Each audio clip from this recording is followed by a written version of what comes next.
Yo, what's up guys, ketemu lagi di channel Eiza.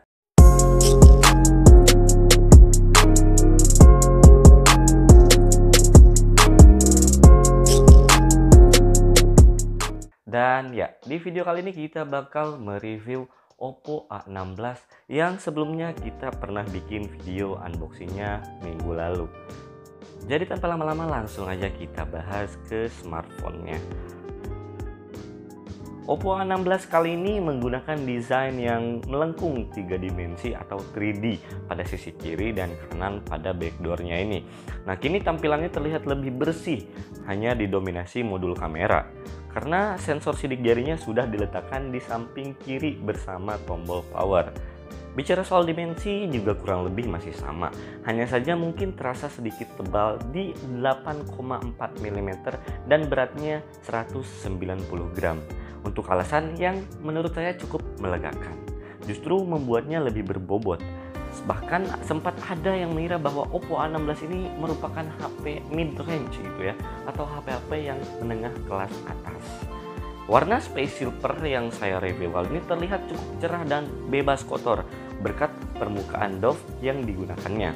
Kalau menangkap sinar dari sudut-sudut tertentu, dia bakal memberikan efek pelangi yang elegan, lebih tipis dari Oppo Reno 5. Opsi warna ada juga hitam kristal atau crystal black, juga digunakan material matte anti glare yang sama, bakal terlihat lebih elegan menurut saya. Dan bicara soal layar, impresi saya pada bagian layar ini kurang lebih masih sama seperti seri sebelumnya, yaitu Oppo A15. Dan bukan berarti buruk ya. Layar Oppo A16 berdimensi cukup ya lumayan di 6,52 inch, menggunakan desain water drop atau notch atau poni lah istilahnya ya. Dan resolusinya juga masih HD+. Nah, bagi kita nih yang sering senang memandang layar lama-lama, di Oppo A16 ini ada fitur AI Eye Care untuk mereduksi rasa lelah dan iritasi. Sebenarnya fitur itu juga sudah termasuk fitur-fitur pasaran, tapi mungkin Oppo mengangkat ini karena mungkin memang layarnya masih HD+ ya, untuk alasan tertentu. Meski secara resolusi dan refresh rate bukan yang terbaik di kelasnya, setidaknya reproduksi warna dari layar Oppo A16 ini menurut saya cukup memuaskan. Sudut pandang yang lebar serta keseimbangan putih yang mendekati akurat bisa dibuat sangat redup dan cukup terang untuk penggunaan di luar ruangan. Fitur auto brightness-nya juga secara akurat menyesuaikan kecerahan sesuai pencahayaan kita di sekitar. Belum ada perlindungan Gorilla Glass, namun sudah terpasang lapisan anti gores yang ini jarang banget kita temuin di HP-HP menengah ke atas atau bahkan yang flagship ya. Semoga mungkin kedepannya bisa ditingkatkan dengan refresh rate tinggi nih ya Oppo nih ya, dan desain kamera yang punch hole atau mungkin ya punch hole udah terbaik lah di harga segitu. Sekarang selanjutnya kita membahas soal kamera ya. Seolah diunggulkan sektor kamera dengan desain modul yang dirancang besar kayak gini di atas kertas. Secara spesifikasinya masih sama persis seperti seri sebelumnya, yaitu Oppo A15. Ada sensor utama kamera 13 megapiksel dengan bukaan f2.2 yang mendukung PDAF, ditemani dengan dua sensor 2 megapiksel, kamera makro, dan juga kamera depth sensor. Tak seperti seri yang lain yang lebih premium ya, di Oppo A16 ini tidak ditemukan fitur pengenalan ya seperti AI istilahnya ya. Namun meski fitur lainnya masih ada cukup lengkap menurut saya. Sebut saja ya ada efek beauty, ada normal hingga mode expert yang bisa kita atur shutter speed sampai ISO-nya sesuai selera kita. Mode malam kali ini juga tentunya hadir meski hanya untuk kamera belakang, tapi menurut saya ini merupakan upgrade yang memang agak kerasa ketimbang kita bandingin sama si Oppo A15 sebelumnya. Lalu bagaimana dengan kualitas kameranya? Nah, untuk ukuran sensor 13 megapiksel bisa dibilang cukup memuaskan di kelasnya. Dari beberapa hasil foto yang sudah saya ambil, Oppo A16 ini mengutamakan akurasi dan tidak terlalu menghasilkan warna yang berlebihan. Efek HDR juga cukup membantu untuk menyeimbangkan area yang over atau under exposure.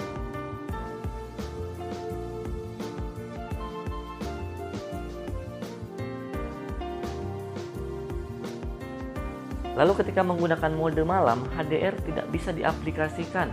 Tampilan wajah yang juga umumnya terlihat lebih halus ya, lebih smooth.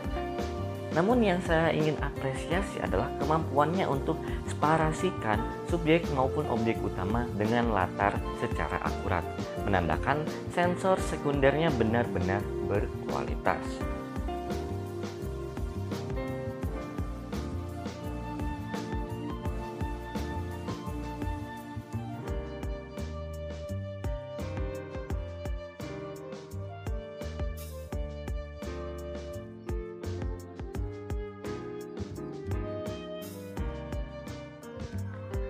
Lalu kita berbicara soal performanya. Berbeda dari generasi sebelumnya atau Oppo A15, Oppo A16 kali ini menggunakan chipset MediaTek seri gaming kelas entry level, yaitu Helio G35.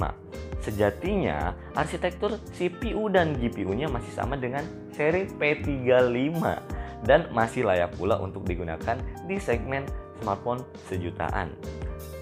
Nah, untuk bermain Mobile Legends dengan grafis yang tinggi relatif masih lancar menurut saya. Sementara untuk PUBG Mobile harus turun ke balance atau smooth kalau memang ingin agar FPS-nya benar-benar terjaga. Untuk suhu Oppo A16 kali ini sendiri menurut saya relatif selalu terjaga ya, meskipun anget aja kategorinya. Oppo sendiri mengklaim bahwa di Oppo A16 ini ada teknologi sistem booster yang dapat mengurangi lag hingga 18%. Performanya sih cukup lancar, pengecualian ketika memang sedang akses banyak aplikasi. Terkadang memang perlu reload untuk mengingat kapasitas RAM-nya yang terbatas hanya di 3 GB atau ada juga yang 4 GB. Dan waktu menunggu dari awal ya cukup terasa gitu. Selanjutnya kita membahas soal baterai ya.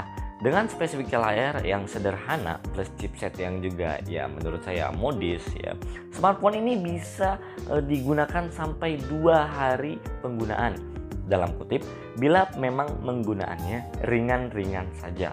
Karena port di sini pun juga sudah Type-C dan itu berarti ini upgrade dari Oppo A15 yang sebelumnya masih menggunakan micro USB.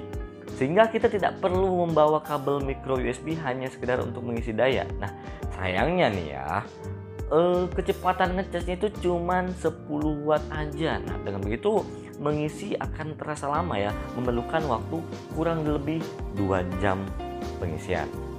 Lanjut sekarang kita membahas kesimpulannya nih ya.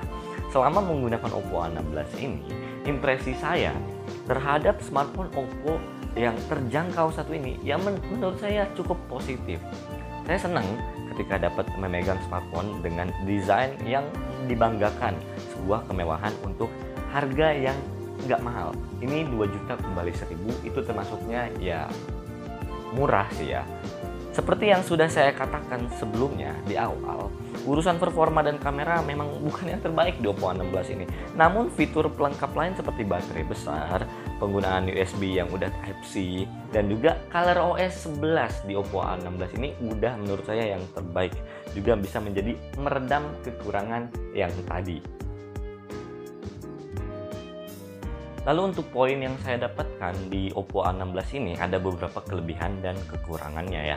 Yang pertama, kelebihannya, desainnya terlihat sangat mewah sehingga orang-orang berpikirnya kita tuh pakai HP mid-range atau kelas menengah ke atas ya. Dan yang kedua, dimensi layar yang menurut saya itu udah standar sekarang ya, 6,52 inch yang juga udah terasa pas sekarang nih ya. Lalu yang ketiga, baterainya yang tahan lama dengan berkapasitas 5000 mAh yang bisa tembus 2 hari pemakaian dalam kurung kalau kita menggunakannya secara wajar. Lalu yang terakhir adalah sudah menggunakan ColorOS yang terbaru, ColorOS 11 yang sama digunakan oleh Oppo Reno series atau bahkan Oppo Find X3 Pro. Lalu untuk kekurangannya, yang pertama adalah kameranya tergolong menurut saya biasa saja, tapi sudah lebih dari cukup untuk kualitas harganya. Lalu yang kedua, kekurangannya belum mendukung fast charging, masih mentok di 10 watt. Nah itu menurut saya ya itu standar lah ya. Jadi wajar kalau misalkan ngecasnya lama karena baterainya juga gede 5000 mAh. Lalu kekurangan yang ketiga adalah resolusi layar yang belum Full HD, masih mentok di HD Plus. Mungkin tahun depan semoga Oppo sudah meningkatkan kualitas layarnya udah Full HD. Ya semoga kayak brand sebelah lah yang sering dikata-katakan layar gede kok masih HD Plus. Semoga Oppo sekarang Full HD lah ya. Minimal bulan depan atau tahun depan. Bulan depan kayaknya kecepatan. Oke, segitu aja dulu buat review Oppo A16 kali ini. Gimana menurut kalian nih? Cocok nggak nih HP ini buat kalian pinang nih? Menurut saya sih memang cocoknya buat orang-orang yang pengen HP-nya standar biasa aja, namun tetap stylish, baterai gede ya, layar gede, dan kamera yang juga oke. Oke, jadi langsung aja kita tutup reviewnya kali ini. So, sekian dari Eza Gadget dan terima kasih. Jangan lupa like, komen, dan share.